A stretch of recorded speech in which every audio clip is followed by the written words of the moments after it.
salary of $25,000. Calculate the amount of a 5% raise. You should be thinking, isn't this what we were just doing, right? It is. I just want to go into a little more detail and think about why we're doing it the way we're doing it. A lot of you were pretty quick a minute ago to just multiply by 0.05 if you wanted to find 5% of a number. Do you know why that works? Why do you multiply by 0.05 to find 5%? Because you take your 5% and you divide it by over 100. Yeah, and it has to do with what does a percent mean, how does that 100 come in. I want to talk through a little more detail so that you're not just grasping at a rule, but you understand why that rule works the way it does. All right? So understanding the problem. This means take 5% of the salary. And what you have there for a picture, you have a bar model, okay? And that whole bar represents the $25,000, the person's starting salary. If you're wanting to take 5% of that, can you do that visually? Can you estimate where that would be? If that whole salary is 100%, where would 5% be? A little bit over the right. Now you already have this shaded in your notes, right? My question for you is, could you have shaded that if it wasn't there? Yeah, can you estimate how small of a sliver 5% would be? Probably a lot smaller than that. Yeah, probably a lot smaller than that, right? Why do I care about you being able to visualize it? You wouldn't believe the answers we get on tests when we ask questions like this, all right? We'll ask, like, how much is the raise, and somebody will say 1.5 million or something because they have the decimal point in the wrong place, or because they haven't stopped to think about, does that make sense, right? And sometimes a picture can stop you from some of those ridiculous mistakes on an exam. So it's worth thinking about how big should this be before you reach for your calculator. All right, in terms of actually getting a number, I know you just got done doing this and you were just multiplying by 0.05, but I want you to think, like I said, a little bit about why that works. So do you see that line where it says 100 units equals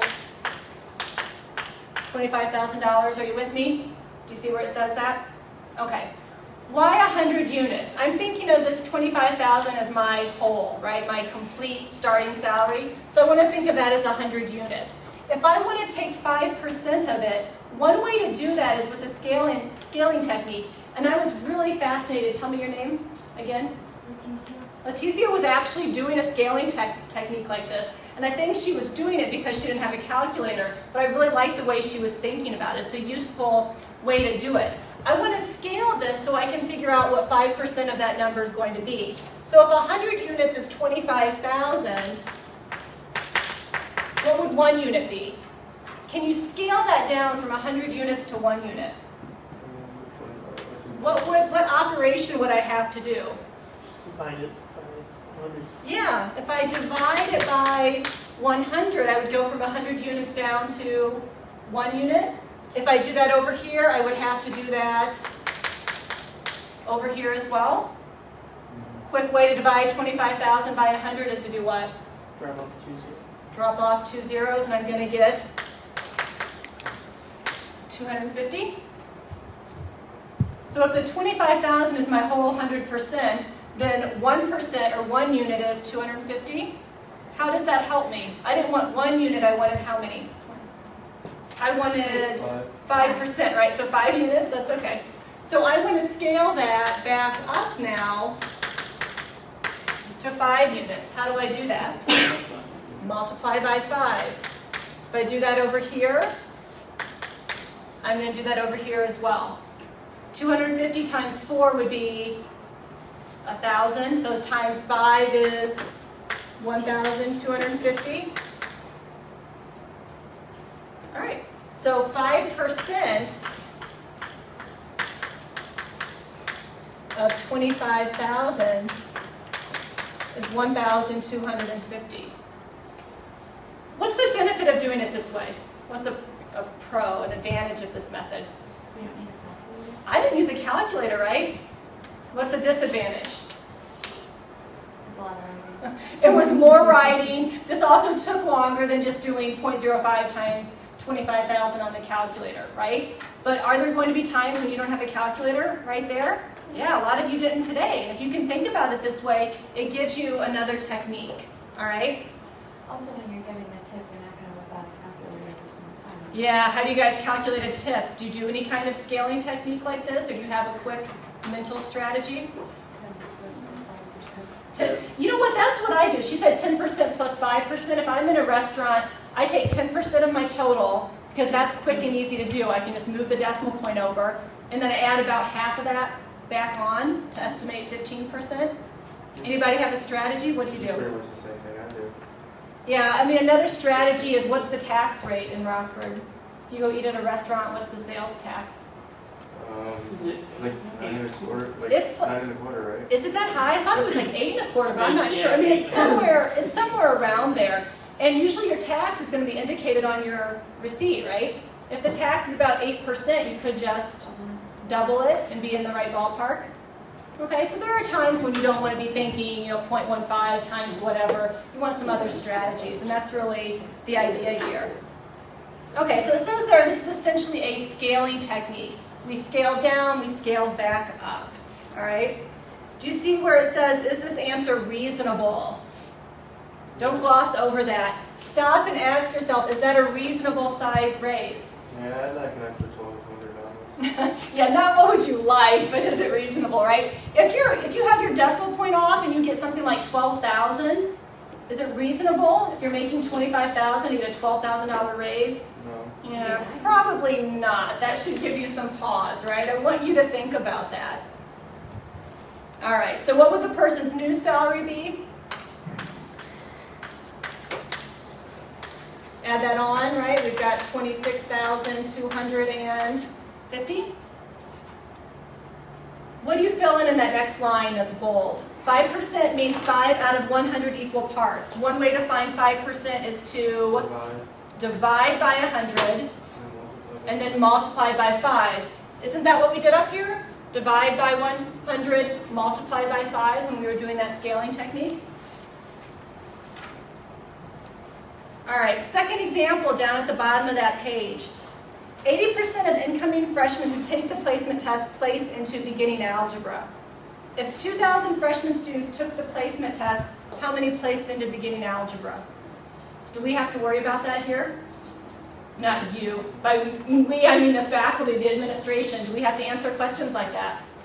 Yeah, we have to plan a year out. How many sections of Math 91 are we going to offer? Right? We have to plan and line up instructors and rooms. So we have to look at what percent of students are going to place into that class, how many sections do we need, and we have to be fairly accurate or we're scrambling at the last minute to try to make all that work out. All right? So what do you think for that? You've got a picture again for that example. The picture represents what? That whole bar is 2,000 questions. the 2,000, right? That's your total number of students that you're talking about. And if 80% of them place into beginning algebra, you're trying to find 80% of 2,000, what should be shaded in? And again, I know it's shaded in your notes. We're going to change that.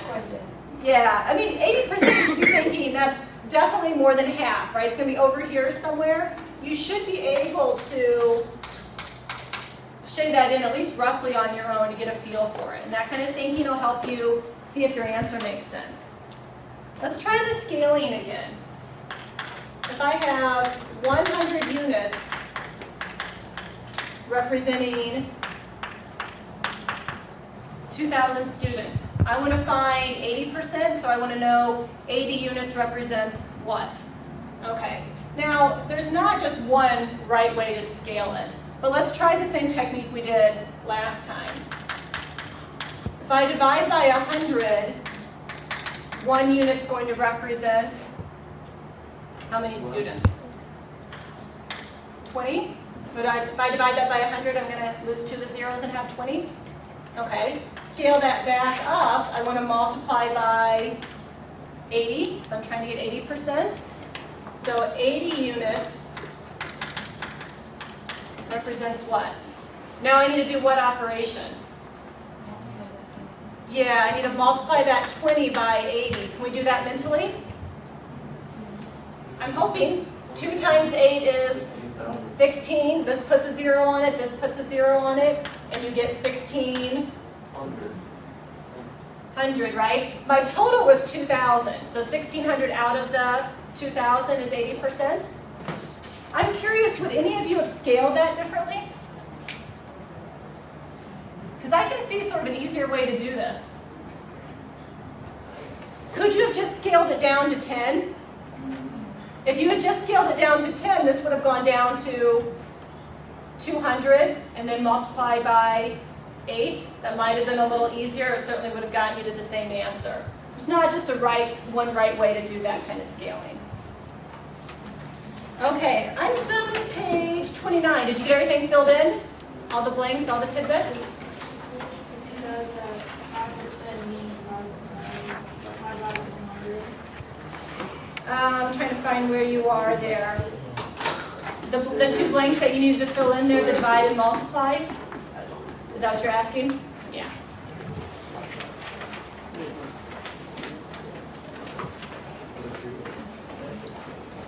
All right, you have just a little more of this on the next page. So Jack worked the same problem but in a different way and achieved the same result. Is his work valid? And this is sort of the punchline of this, so this is important. Instead of doing this kind of scaling, what he did is 0.8 times 2,000 and ended up with the 1,600. Now, this is what a lot of you did a few minutes ago, right? So is that valid? Yeah. Yeah? How do you mesh these two methods? Is this the same thing as the scaling? Yeah. You know, what is 80% as a fraction? How do you write that decimal or that percent as a fraction? 80 over 100. Yeah, that's 80 over 100 times 2,000, right?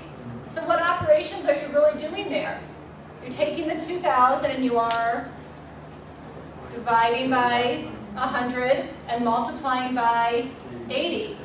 Isn't that the same thing we did over here? So this rule, this procedure that everybody reached for when I asked you to do those first 3 problems, there's a reason why this works, right? There's a logical reason why we're multiplying by that 0.8 and it works. This is really the same operations as that scaling strategy. It's just something to think about there. All right, what goes in that box where it says how it works? To take the percent of a number, change the percent to a decimal, and multiply. Why do you multiply instead of adding? It's because you're doing this kind of scaling technique. That's really what's behind it. All right, with your group, try those 2 practice problems at the bottom of the page. This should go a little faster now that we've brushed up on the basics with percents. So take a couple minutes.